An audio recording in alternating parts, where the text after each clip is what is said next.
हरे कृष्णा कृष्ण कृष्णा हरे हरे, हरे राम राम राम हरे हरे। नमो विष्णुपादाय कृष्णपृष्ठाय भूतले श्रीमते भक्ति वेदांत स्वामी नित्य नामिने। नमस्ते सारस्वते देवे गौरवाणी प्रचारिणे, निर्विशेष शून्यवादी पाश्चात्य देशतारिणे।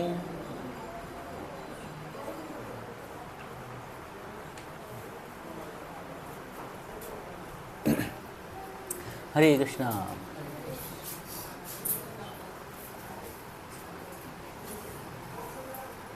हरे कृष्णा। तो माइक का जरूरत तो है नहीं, है ना? वैसे ही सुनाई दे रहा है ना आप सबको?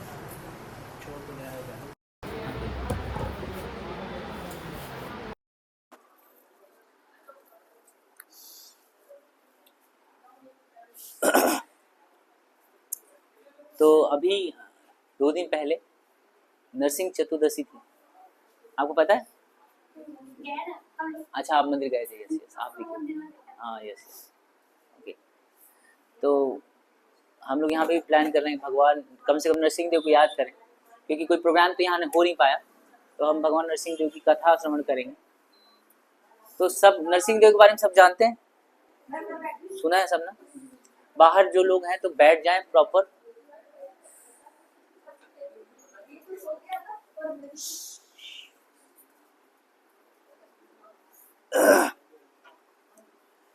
तो ये जब हम श्रीमद् भागवतम पढ़ते हैं तो श्रीमद् भागवतम में जो 7वां स्कंद है, श्रीमद् भागवतम में टोटल 12 स्कंद। स्कंद का मतलब किताबें, है ना? मतलब एक कैसे बोले हम, जैसे कि किसी एक टॉपिक के बारे में भागवतम में बताएगा तो उसको एक स्कंद बोला गया है, फिर दूसरा टॉपिक आया तो दूसरा स्कंद, ऐसे करके श्रीमद् भागवतम में जो है 12 स्कंद। तो जो 7वां स्कंद है उसमें भगवान नरसिंह की कथा है। तो स्टार्ट ऐसे होता है कि परीक्षित महाराज पूछते हैं सुखदेव गोस्वामी से, वो कहते हैं कि भगवान को मैंने देखा है कि भगवान पार्शियल बहुत है, भगवान अपने वालों का पक्ष लेते हैं, देवताओं का पक्ष लेते हैं और दैत्यों को मारते हैं। तो फिर यहां से कथा स्टार्ट होती है। फिर परीक्षित महाराज को सुखदेव गोस्वामी बताते हैं कि भगवान जो है वो समदर्शी है। जिस तरह से एक एक जो पेरेंट्स होते हैं और बच्चे होते हैं, तो कोई भी बच्चा में पेरेंट्स जो है वो डिफरेंशिएट नहीं करते हैं, हर बच्चे को उतना इक्वली प्रेम करते हैं। उसी तरह से जो भगवान है वो हमारे पेरेंट्स हैं, हमारे पिता हैं, तो भगवान भी भेदभाव नहीं करते हैं। लेकिन जो भेदभाव दिखाई देता है वो उनकी प्रतिक्रिया है। जिस तरह से अगर कोई मेरे को बोलेगा हरे कृष्णा तो मैं उसको हरे कृष्णा बोलूंगा, कोई मुझे हरे कृष्णा नहीं बोलेगा तो मैं उसको हरे कृष्णा नहीं बोलूंगा। तो यदि कोई बोले कि देखो प्रभु जी पार्शल हैं, प्रभु जी ने इनको हरे कृष्णा बोला, इनको हरे कृष्णा नहीं बोला, है ना? तो ये प्रतिक्रिया है ना?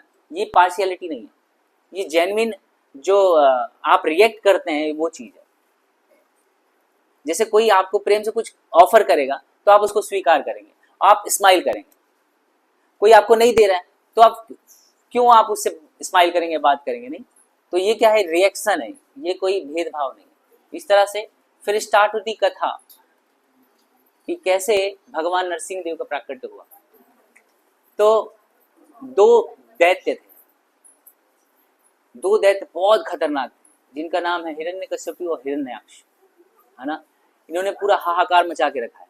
जैसे बच्चे घर में हाहाकार मचाते हैं ना, वैसे वो भी बच्चे थे। तो दीति, माता दीति के 2 बच्चे थे। दीति और कश्यप की 2 संतानें थी। गलत समय में वो संतानों को गर्भ धारण किया गया, इसलिए जो संतानें हैं उनका रिएक्शन जो है वो बहुत भयानक हुआ। वो इतने दुष्ट थे कि सारे ब्रह्मांड में हाहाकार मचा रखा। आपने मूवी भी किसने देखा? नरसिंह मूवी देखा सबने? तो आप सबको पता है कि किस तरह से हाहाकार मचा हुआ था। जो हिरण्याक्ष है वो तो पृथ्वी को ही ले जाके गर्भोदक सागर में छोड़ देता है ना? तो भगवान जो है सूकर रूप रख के और फिर उसका वध करते हैं। तो नरसिंह जो वो है हिरण्यकश्यपु, वो और ज्यादा क्रोधित हो जाता है और उसको लगता है कि इसने मेरे भाई का वध किया है, मैं इसका वध करूंगा। तो फिर वो क्या करता है? तपस्या करने के लिए जाता है ब्रह्मा जी, घोर तपस्या करता है। तपस्या करके ब्रह्मा जी को प्रसन्न करता है, क्योंकि उसकी तपस्या से बताते हैं कि उसके मस्तक से, यहाँ से ब्रह्मरंध्र से अग्नि प्रज्वलित होती है जो सारे ब्रह्मांड को जलाने लगती है। तो सारे देवता फोर्स करते ब्रह्मा जी को कि आप जाइए और देखिए उसको क्या डिमांड है, उसका पूरा कीजिए, नहीं हम जल जाएंगे। तो ब्रह्मा जी जाते हैं और ब्रह्मा जी पहुंच के उससे बोलते हैं हाँ बोलो क्या चाहिए। तो ब्रह्मा जी से कहता है कि मुझे अमर होना है, मुझे मरना नहीं है। इस भौतिक संसार में कोई कितना भी शक्तिशाली क्यों ना हो, कितना भी धनवान क्यों ना हो, कितना भी सुंदर क्यों ना हो, मरेगा जरूर। यस और नो? तो रियल समस्या क्या है? यदि हम देखें समस्या बहुत सारी है, जैसे कि ठंड लग रही है, ये एक समस्या है। बाहर जाएंगे गर्मी लग रही है, ये एक समस्या है। पर क्या ये रियल समस्या है? रियल समस्या नहीं है। रियल समस्या क्या है? उसके 3 एस्पेक्ट होंगे। रियल प्रॉब्लम के 3 एस्पेक्ट होते हैं। पहला, जो सब में कॉमन हो, सबके साथ हो जो समस्या, वो रियल समस्या है। दूसरा, जो कोई अवॉइड ना कर पाए। तीसरा, जो कोई चाहता है। 3 एस्पेक्ट हैं प्रॉब्लम के, 3 एस्पेक्ट, वही रियल प्रॉब्लम। पहला, जो समस्या सबके साथ हो, जो समस्या कोई अवॉइड ना कर पाए, और जो समस्या कोई ना चाहता हो, वही रियल समस्या है। बाकी कोई समस्या समस्या नहीं। तो ऐसी कौन सी समस्या है, कोई बताएगा? आप लोग नहीं। जैसे मैं बताता हूं, जैसे शादी ना होना, क्या ये रियल समस्या है? नहीं, क्योंकि किसी के साथ शादी नहीं हो रही, किसी की हो गई, तो रियल समस्या नहीं। रियल समस्या वो है जो सबके साथ होती है। जैसे जन्म, सबके साथ होता है जन्म, सबका होता है जन्म। कोई ऐसा है जिसका जन्म नहीं होगा? कोई शरीर छोड़ा तो जन्म उसका, ये है रियल प्रॉब्लम, जन्म। दूसरा क्या है? मृत्यु। कोई है जो बचेगा? नहीं, है ना? ये मृत्यु रियल समस्या। बुढ़ापा, कोई है जो बूढ़ा नहीं होगा, वो रियल समस्या। बीमारी, कोई है जो बीमार नहीं होगा, ये है रियल समस्या। हम लोग क्या सोचते हैं समस्या क्या है? समस्या है नौकरी का छूट जाना, हस्बैंड से झगड़ा हो जाना, बच्चों का बात ना सुनना, गर्मी में कुकिंग करना। हम लोग को ये लगता है ये है समस्या, लेकिन ये समस्या नहीं है। ये किसी के साथ है, किसी के साथ नहीं है। समस्या वो रियल समस्या है जो सबके साथ होगी, कोई अवॉइड नहीं कर पा रहा होगा उसको, और कोई चाहता नहीं होगा उसको। जैसे मृत्यु कोई नहीं चाहता, बुढ़ापा कोई नहीं चाहता। कोई चाहता है क्या? बुढ़ापा आने लगता है तो हम उसको छुपाने लगते हैं, है ना? फेस लिफ्ट कराते हैं और बहुत सारे प्रोसेस आने लगे हैं, और हमें लगता है कि हम किसी तरह से लोग ये बता दें कि संसार बूढ़ा हो रहा है, मैं नहीं हो रहा। अगर किसी के बाल पक जाते तो वो बाल भी कलर कर लेते। ड्राई, हाँ यस यस, डाई करता है वो। बच्चों को पता है, पापा करते हैं क्या? ओके, तो ये प्रॉब्लम जो है, लोग चाहते हैं कि हम अपने बुढ़ापे को छुपा लें। इसीलिए आज जो ये इंडस्ट्री है ना, बहुत बूम कर रही है। मेकअप, ये कॉस्मेटिक इंडस्ट्री जो है ना, बहुत बूम कर रही है। छोटे छोटे से बहुत महंगे महंगे आते हैं, मतलब मुझे तो बहुत आइडिया नहीं है, लेकिन मैंने सुना है कि बहुत कॉस्टली है और लोग यूज़ भी करते हैं उसको। कुछ कुछ माताओं को तो देखा है कि पहले फेस पे लगाएंगी, फिर धोएंगी, फिर सुखाएंगी, फिर लगाएंगी, फिर दूसरा वाला लगाएंगी, फिर ड्राई वाला लगाएंगी, और फिर ठीक लग रहा है ना? तो होता है। तो सब चाहते ही है ना कि किसी तरह से हम अपनी एज को छुपा लें, जो हमारी एज बढ़ रही है ना उसको छुपा लें, लेकिन ये छुपेगा नहीं। एक दिन वो आएगा ही, एक दिन सामने आ ही जाता है। तो हमें बेटर ही है ना कि इस प्रॉब्लम पे काम नहीं करना, प्रॉब्लम उस पे काम करना है जो सच में रियल समस्या, जन्म, मृत्यु, बुढ़ापा, बीमारी, ये समस्या है। इससे कैसे बचे? इससे बचने का कोई उपाय है किसी के पास? हाँ नहीं, आप नहीं बताओ। इससे बचने का एक ही उपाय है, हाँ बताइए। जन्म ही ना हो। अगर जन्म ही ना होगा तो ना बुढ़ापा आएगा, ना बीमारी आएगी, ना मृत्यु आएगी, है ना? तो जन्म ना हो, तो जन्म ना हो इसके लिए क्या करना चाहिए? तो भगवान कहते हैं कि जो व्यक्ति मेरा नाम लेता है और मेरा नाम लेते लेते ये शरीर छोड़ता है, तो वो फिर उसका दोबारा जन्म नहीं होता। यद गत्वा न निवर्तन्ते तद धामम परमम। जो एक बार मेरे धाम को आ जाता है, वापस इस भौतिक संसार में नहीं आता। तो हमें उसके लिए प्रयास करना चाहिए, और उसके लिए जो प्रयास है, नाम जब हम कब कर पाते हैं? जब हम नाम की महिमा को सुनते हैं, जब हम भगवान की महिमा का श्रवण करते हैं तो ही हम नाम जप कर पाएंगे। जितना ज्यादा नाम की महिमा के बारे में सुनेंगे उतना ज्यादा मन करता है। जैसे आप बाहर मार्केट में टीवी में देखते हैं washing powder Nirma, washing powder Nirma, चलता है ना, पहले चलता था, मैं पहले का बता रहा हूँ, अभी टीवी नहीं देख पाता, मैं पहले देखता था, तो ये चलता रहता था। अब दिमाग में ना वो बन गया।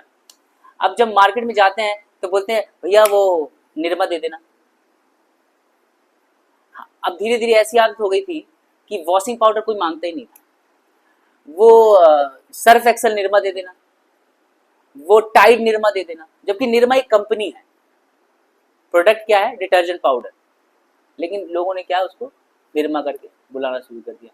हम मार्केट में जाते हैं तो इतने सारे बोर्ड देखते हैं, उसमें इतना एडवर्टीजमेंट देखते हैं, वो कहीं ना कहीं हमारे सूक्ष्म मस्तिष्क में, सटल माइंड में वो इम्प्रेशन छोड़ता है और फिर हम उसकी डिमांड करते हैं। इसीलिए बार बार आप यूट्यूब देखते हैं, मोबाइल में देखते हो ना यूट्यूब, तो बार बार एडवर्टीजमेंट आता है।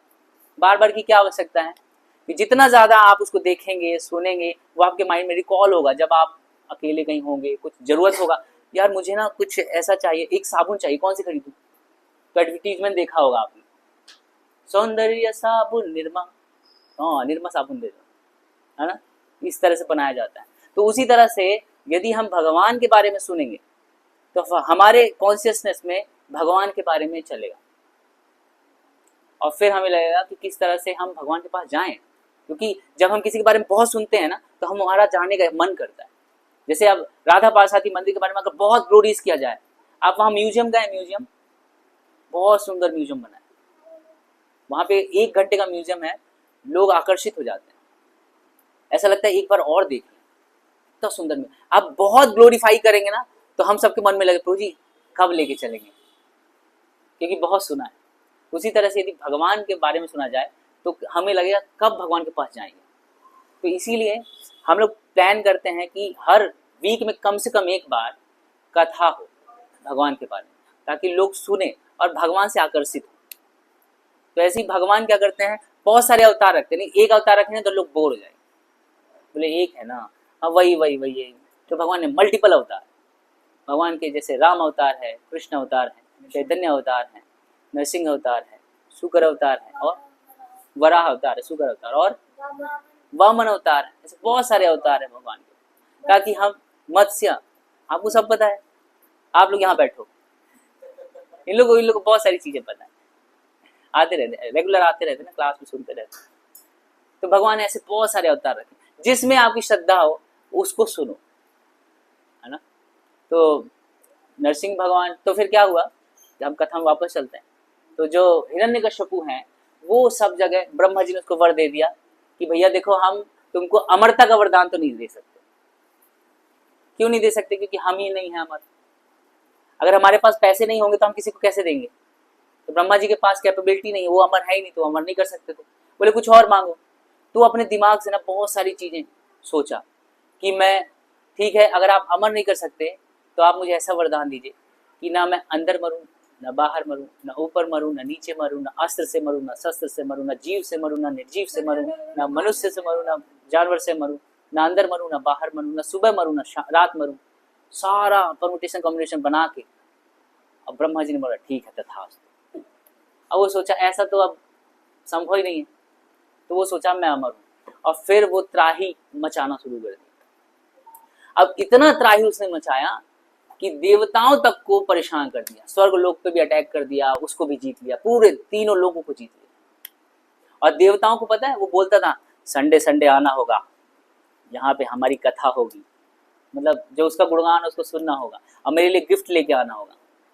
तो पहले चंद्र आ रहे हैं, उनके लिए कुछ गिफ्ट ला रहे हैं, इंद्र आ रहे हैं, उनके लिए गिफ्ट ला रहे हैं, ऐसे बहुत बहुत शक्तिशाली था वो। इस तरह से जब चलता रहा तो उसका इसी बीच क्या हुआ था कि उसका पुत्र हो गया। ये सब आपने सुना है ना, मूवी देखा है, तो मैं कुछ कुछ पॉइंट पे डिस्कस करूंगा। तो उसी समय जो उसका पुत्र था प्रहलाद जो था, उसने क्या नारद मुनि से सुना है, जब वो गर्भ में था तो नारद मुनि से सुना है उसने। तो प्रहलाद को उसने कहा कि बेटा अब धीरे धीरे बड़ा हो रहा है तो अब गुरुकुल जाना चाहिए। तो उनका खुद का गुरुकुल था, उसको गुरुकुल भेजा कि जाओ ये शुक्राचार्य के 2 पुत्र हैं, संड और अमर्क, तो ये लोग जो हैं तुमको शिक्षा देंगे। तो वहां गए प्रहलाद महाराज, लेकिन वो तो डिवोटी थे। अब ये लोग शिक्षा दे रहे हैं नॉन डिवोटी, अब वो लोग पूरे डिवोटी। तो प्रहलाद महाराज को उसमें मजा नहीं आ रहा है। तो क्या कर रहे थे, वहां पे वहां के सारे बच्चों को ना लंच टाइम में इकट्ठा कर लेते थे। लंच टाइम की छुट्टी होती है, सबको इकट्ठा कर लेते थे और कीर्तन करते, भगवान के बारे में महिमा का श्रवण कराते थे, बताते थे भगवान कौन है, हम कौन है, हम कैसे आ गए यहाँ, हम कैसे दैत्य बन गए, कैसे निकले यहाँ से, इस तरह। अब जितने स्कूल के लोग थे ना, सारे लोग प्रहलाद को फॉलो करने लग गए, उसकी टीम बन गई। अब ये जब उनके टीचर ने देखा, उनको लगा यार ये तो गड़बड़ कर देगा, महाराज से बताना होगा। तो गए हिरण्यकशिपु के पास, उसको बताया। तो उसने फिर प्रहलाद को बुलाया और बोला कि तुमने क्या सीखा है, बोला तुमने क्या सीखा है स्कूल में, बताने लगे वो भक्ति के बारे में। अब ऐसे में हिरण्यकशिपु जो है उसका खून खौलने लगा, बोला कि विष्णु ही परम है और लोगों को क्या करना चाहिए कि अब धीरे धीरे अब गृहस्थ आश्रम को त्याग के वन में जाना चाहिए। अब ऐसी बात थी, अपनी गोद से उसको उतारा और अब बोला कि इसको अब मरना ही ठीक होगा इसके लिए, नहीं तो ये एडवर्टीजमेंट करेगा हर जगह। अब उसको मारने के लिए तरह तरह की चीजें अपनाई। आप लोगों ने मूवी देखा है ना, क्या क्या अपनाया, क्या कैसे कैसे मारने का प्रयास किया। आप लोग नहीं, कोई और माताएं बताएंगे कैसे मारने का प्रयास। पहाड़ से गिराया, यस। दूसरा हाँ? आग में जला के, ठीक है। तीसरा पानी में डुबाया, ओके। और सांप के बीच में रखा, हाथी के पैर के नीचे भी। हाँ, बहुत बहुत आक्रमण हुए। लेकिन प्रहलाद महाराज जो हैं वो बस हमेशा भगवान के बारे में स्मरण करते थे, डरते नहीं थे। तो जब कोई भगवान की भक्ति करने लगता है तो उसके हृदय से डर खत्म होने लगता है, क्योंकि हम सब डरते हैं, हम सब डरते हैं और मृत्यु से तो सबसे ज्यादा भयभीत रहते हैं। लेकिन यदि आवाज है, तो यदि हम भक्ति करने लगते हैं, हरे कृष्णा हरे कृष्णा,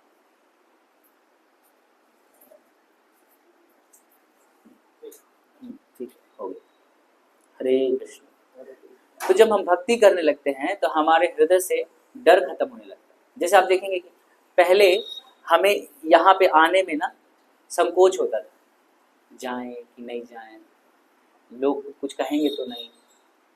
जैसे अगर बोला जाए कि आज हरि नाम संकीर्तन निकालना है हमको, तो लोग संकोच करते हैं ना, डर रहता है कि लोग देखेंगे, क्या बोलेंगे कि हरे कृष्णा हरे रामा हो गया है ना, संकोच होता है। लेकिन यदि यहीं पे हम प्रैक्टिस करें, माला जप करें, कथा का श्रवण करें, प्रसाद पाए, इस तरह करते करते हमारे हृदय से ना वो दूर हो जाता है डर। जैसे अब हम लोग हैं, अब मैंने कभी नहीं सोचा था कि मैं धोती कुर्ता पहनूंगा, क्योंकि हम ऑफिस जाते थे, हमारा अलग सिस्टम था, सारा बदल गया।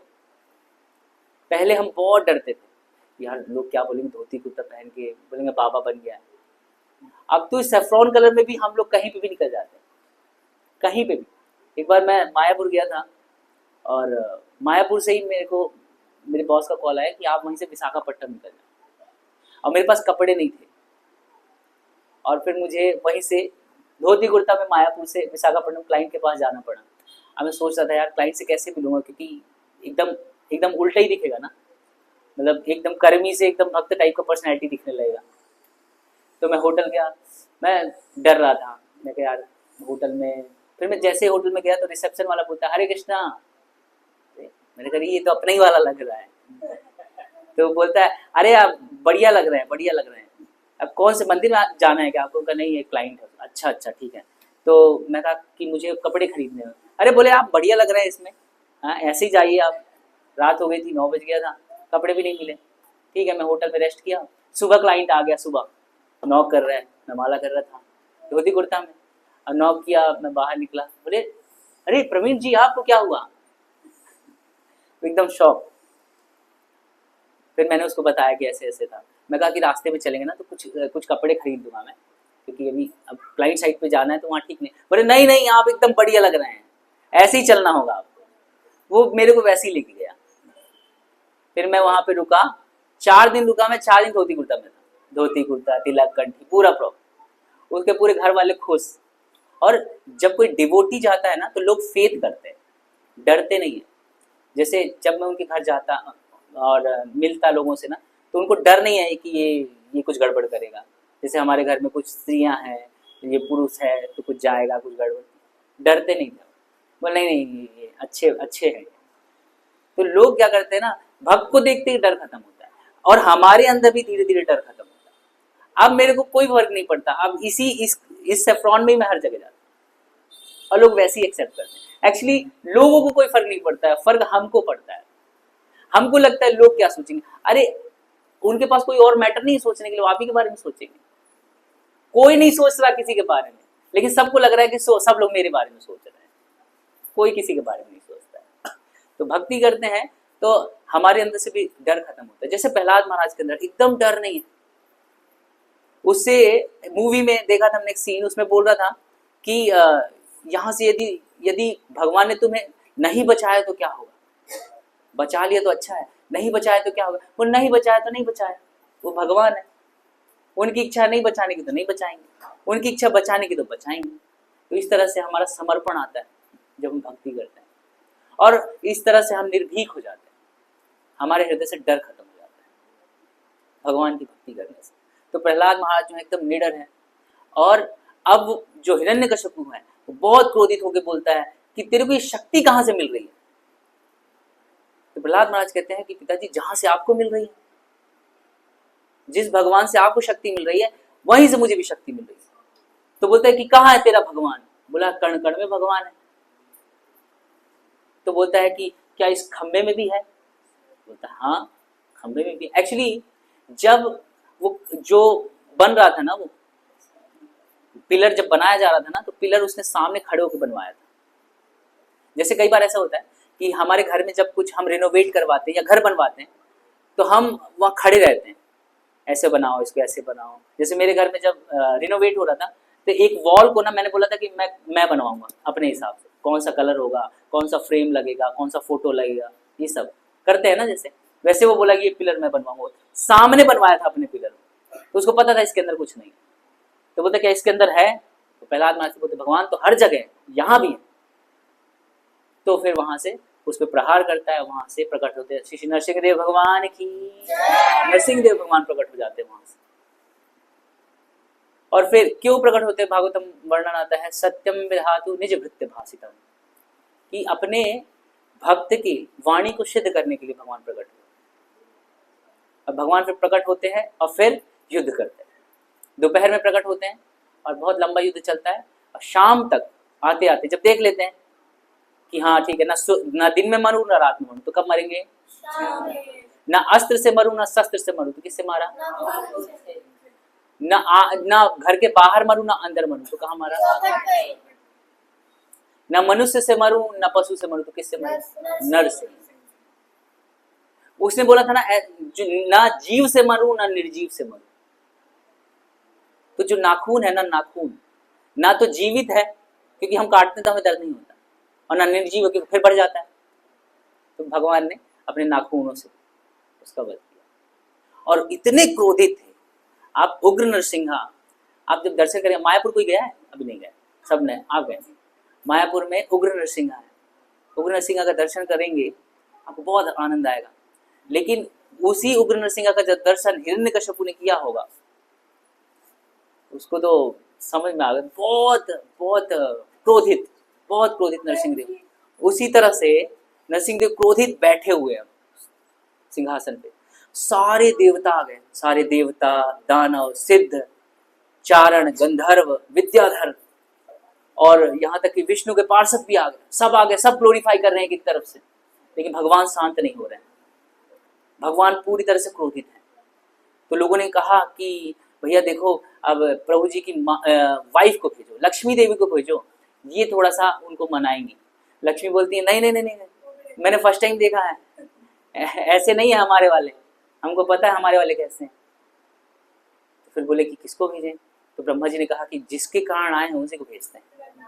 किसके कारण आए, प्रहलाद महाराज की। तो फिर प्रहलाद महाराज को आगे करते हैं। अब प्रहलाद महाराज आते हैं और प्रहलाद महाराज दंडवत करते हैं, प्रणाम करते हैं। और प्रहलाद महाराज बिल्कुल नहीं डर रहे हैं। वो प्रणाम करते हैं तो नरसिंह देव क्या करते हैं, नरसिंह देव उसके सिर पे ऐसे हाथ रखते हैं और अब प्रहलाद महाराज हाथ जोड़ के प्रार्थना करते हैं। तो अब प्रार्थना का क्या करते हैं, हम उस प्रार्थना को सुनेंगे डिटेल में, ठीक है। तो पहली प्रार्थना करते हैं कि हे भगवान, ये ब्रह्मा देवता ये जितने लोग हैं ये सारे सत्वगुण में रहते हैं, पूरी तरह से योग्य हैं, उत्तम श्लोक से आपका गुणगान करते हैं, फिर भी आप और मैं कौन हूं, मैं असुर कुल में उत्पन्न हुआ एक असुर, मैं तुच्छ सा व्यक्ति हूं और ये सारे लोग इतने बड़े बड़े देवता हैं। तो प्रहलाद महाराज यहाँ पे अपनी विनम्रता प्रदर्शित कर रहे हैं। जो एक भक्त होता है बहुत विनम्र होता है, उसके अंदर अहंकार नहीं होता है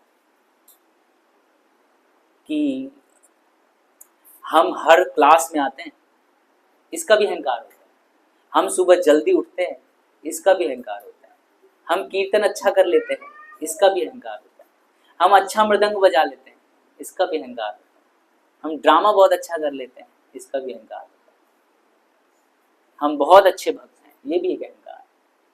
प्रहलाद महाराज इतने बड़े भक्त होके कहते हैं कि मैं तो असुर कुल में उत्पन्न हुआ हूं,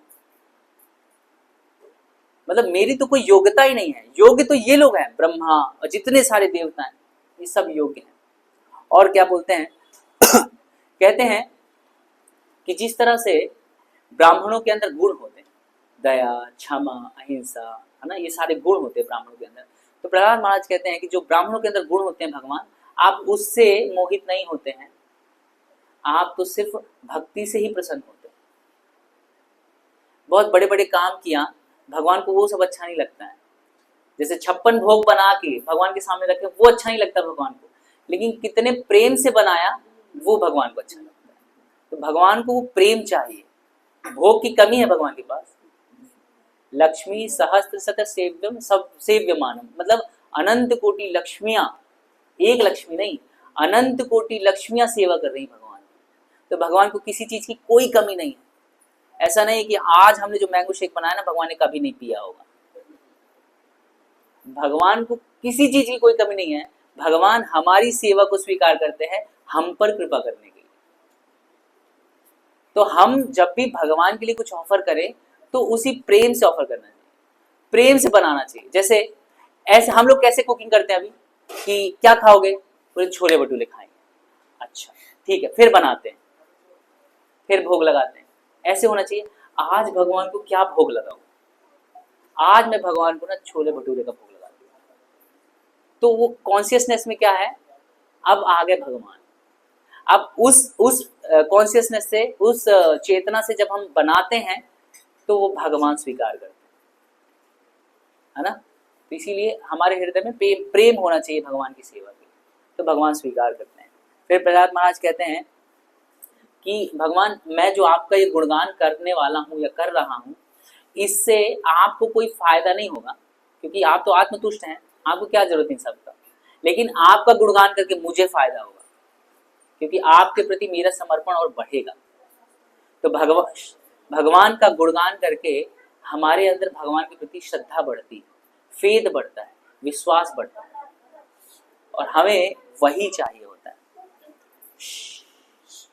ठीक है, शॉर्ट में बात करेंगे, ज्यादा नहीं, 10 मिनट और, है ना।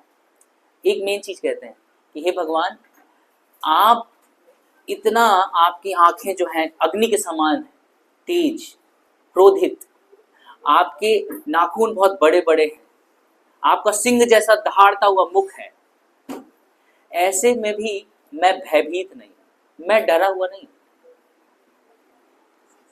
आप सिंह के समान गर्जना कर रहे हैं, जैसे एक हाथी जब सिंह जंगल में दहाड़ता है ना तो सारे हाथी भाग जाते हैं, तो आप गर्जना तो वैसे ही कर रहे हैं, लेकिन मैं बिल्कुल डरा हुआ नहीं। मैं तो सिर्फ एक ही बात से डरता हूं, किससे? मैं चाहता हूं कि मैं असुर कुल में उत्पन्न हुआ, असुरों का संग ना हो, बस मैं असुरों के संग से डरता हूं, मतलब बुरी संगति से मुझे डर लगता है, बाकी किसी से डर नहीं लग रहा है। बैड एसोसिएशन, क्योंकि आप देखिए, जब हम अच्छे एसोसिएशन में रहते हैं, अच्छे संघ में रहते हैं, तो हमारा मन वैसे ही करता करने के लिए। बुरे एसोसिएशन में रहते हैं, हमारा मन वैसे ही करता। जैसे 4 लोग बैठ के यदि किसी की बुराई करेंगे, तो हम भी बैठेंगे वहां पे, तो फिर धीरे धीरे हमारे मन में भी बुराई का भाव आने लगेगा, उसके बारे में हम गलत सोचने लग जाएंगे। आप जानते भी नहीं उस आदमी को, लेकिन सुनते सुनते सुनते सुनते क्या होगा, वो बुरा हो जाएगा आपके लिए, इवन आप नहीं जानते। ये संघ का प्रभाव। और अच्छे संघ का प्रभाव ये है कि यदि हम कुछ नहीं जानते कि क्या होती भक्ति, क्या होती माला, क्या होती कथा, कुछ नहीं जानते, लेकिन फिर भी आते हैं, बैठते हैं, सुनते हैं, तो सुनते सुनते संग लेते लेते लेते लेते हमारे हृदय में पॉजिटिव एनर्जी आती है और श्रद्धा बढ़ने लगती है, और धीरे धीरे धीरे धीरे हम जानने लगते हैं और हमें प्रेम भी होने लगता है, और फिर हम जो भी सेवा करते हैं उसको प्रेम से करने लग जाते हैं। तो ये संघ का प्रभाव है। जैसा होगा संघ वैसा होगा मन। तो आज सोसाइटी में आप देखिए, बाहर छोटे छोटे बच्चे जो हैं वो एडिक्ट हो रहे हैं, बहुत इंटॉक्सिकेशन में लगे हुए हैं, नशा और शराब और गलत संग, इसमें लगे हुए पूरी तरह से, क्योंकि उनको बचपन से ही मिलता जा रहा है। मोबाइल भी एक बैड एसोसिएशन में आता है। मोबाइल का संग करते बच्चे, उसमें सब देखते हैं, आजकल सब है ना उसमें, मोबाइल में तो सब है, बच्चे सब कुछ देखते हैं, वही उनके दिमाग में चलता है और फिर वही उस एक्शन में भी आता है, और ऐसे बच्चे जो है धीरे धीरे बिगड़ते जा रहे हैं। सर पर मुझे किसी के अगर फीड पे भगवत से रिलेटेड आए तो फिर तो उसकी अच्छी संगति है ना। अच्छी संगति एक्चुअली क्या है, कोई एक ही नहीं लाएगा अच्छा वाला, बाकी नहीं लाएगा गंदे वाले। तो हम फिर क्या है कि गंदे, हमें हमारा माइंड वहां अट्रैक्ट होता है। जैसे कौवा है ना, कौवा गंदी जगह पे ही बैठता है, कितना भी अच्छा साफ कर दोगे वहां नहीं बैठेगा, गंदी जगह पे ही बैठता है। लेकिन जो हंस होता है वो अच्छी जगह में बैठता है। तो हमें हंस बनने का प्रयास करना चाहिए, कौवा नहीं। कौवे तो हम ऑलरेडी हैं, नहीं, हमें हंस बनने का प्रयास करना। हंस कैसे बनेंगे, जब हम हंसों के संग में रहेंगे, जब अच्छे लोगों के संग करेंगे हम अच्छे बन जाएंगे खुद। हमें बहुत मेहनत करने की जरूरत नहीं है, बस अच्छे लोगों के साथ रहना है। इसीलिए इस्कॉन ने क्या किया है कि छोटे छोटे सेंटर पूरे दिल्ली में खोले। हमारे 150 से 200 सेंटर है पूरे दिल्ली एनसीआर। वहां पे क्या करते हैं, हम थोड़ा सा संग प्रोवाइड करते हैं, और बाकी धीरे धीरे धीरे धीरे ना सब वैसे ही होते जाते हैं। ठीक है। फिर प्रहलाद महाराज, आखिरी प्रहलाद महाराज एक चीज बोलते हैं कि मुझे अपनी चिंता नहीं है भगवान, मुझे उन लोगों की चिंता है जो आपको याद नहीं करते, जो आपको याद ही नहीं करते, जो बस लगे हुए खाना पीना सोना बच्चे पैदा करना इसमें लगे हुए हैं, जो मुझे उनकी चिंता हो रही है। अपनी चिंता नहीं, आप तो मुझे कहीं भी रखिए, मुझे चिंता उनकी है जो ये सब में लगे हुए हैं, इसमें फंसे हुए हैं पूरी तरह से, मुझे उनकी चिंता है। मैं चाहता हूँ किसी तरह से उनका उद्धार हो जाए। वो कैसे होगा, उनका उद्धार करने की मुझे बड़ी चिंता है। इस तरह से जो नरसिंह देव से वो प्रार्थना कर रहे हैं, नरसिंह देव बहुत खुश हो गए। ये सब सुन के नरसिंह देव बहुत खुश हैं। अब नरसिंह देव कहते हैं कि मांगो, तुम मुझसे वर मांगो, तुम क्या चाहते हो। अब सोचिए, यदि आप सबके सामने नरसिंह देव आ जाए, प्रकट हो जाए नरसिंह देव, और आपसे बोलें वर मांगने के लिए, तो क्या वर मांगेंगे आप? आपके पास ना 30 सेकंड है, आप सीधे बैठिए, स्ट्रेट ऐसे बैठिए, थक गए सारे लोग, ऐसे बैठिए स्ट्रेट। हाँ, नींद आ रही है, बोले हरे कृष्णा कृष्णा कृष्णा हरे हरे, हरे राम राम राम हरे हरे। फिर उठाइए, दो हाथ उठाइए, जोर से बोलिए हरे कृष्णा कृष्णा कृष्णा हरे हरे, हरे राम राम हरे हरे। अब आंखें बंद, स्ट्रेट ही बैठिए, आंखें बंद कीजिए, 30 सेकंड का टाइम है। नरसिंह देव आपके सामने प्रकट होने वाले हैं और आपसे बोलेंगे वर मांगने के लिए। ठीक है, अब आप क्या वर मांगेंगे वो सोचना है आपको। आंखें बंद कीजिए, हाँ बंद कीजिए आंखें, सोचिए।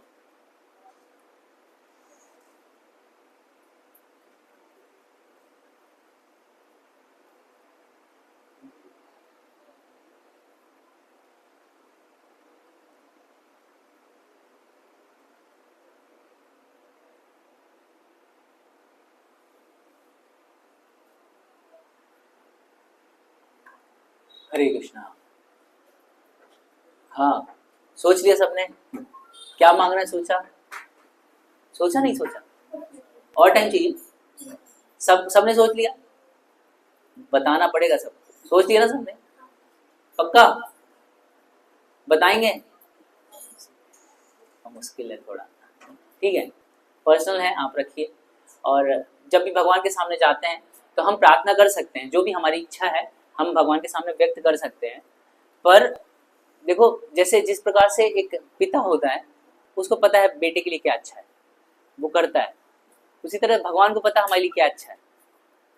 लेकिन फिर भी यदि कुछ मांगना ही है तो कहाँ जाएंगे? भगवान के पास ही जाएंगे।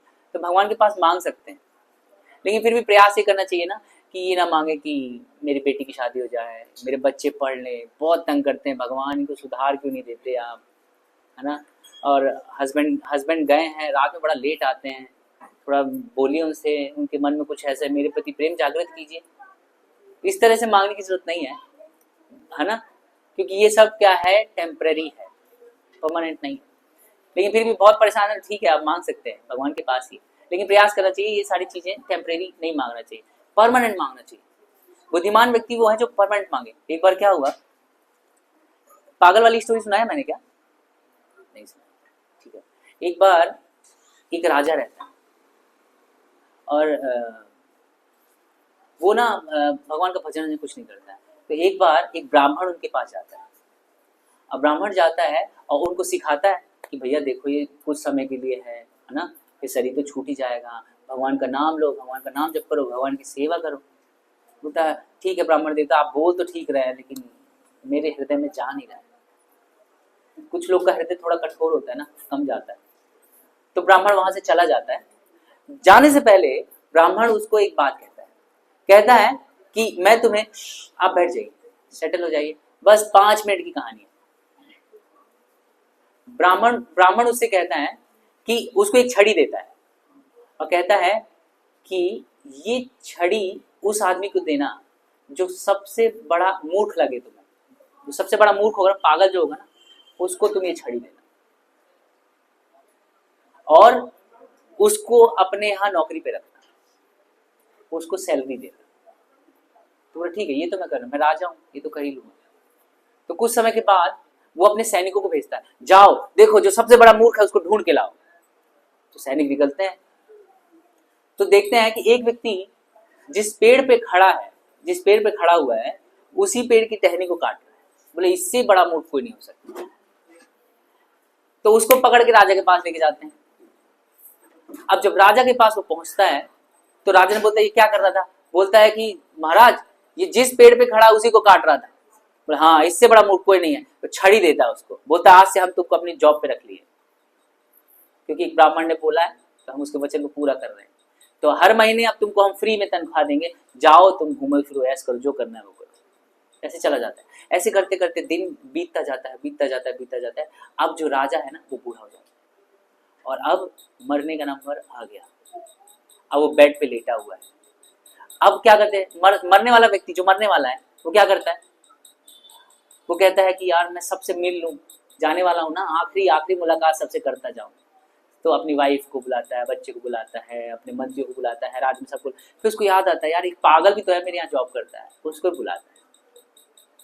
वो आता है, जब वो आता है तो वो कहता है अरे राजा साहब आप कहाँ जा रहे हैं?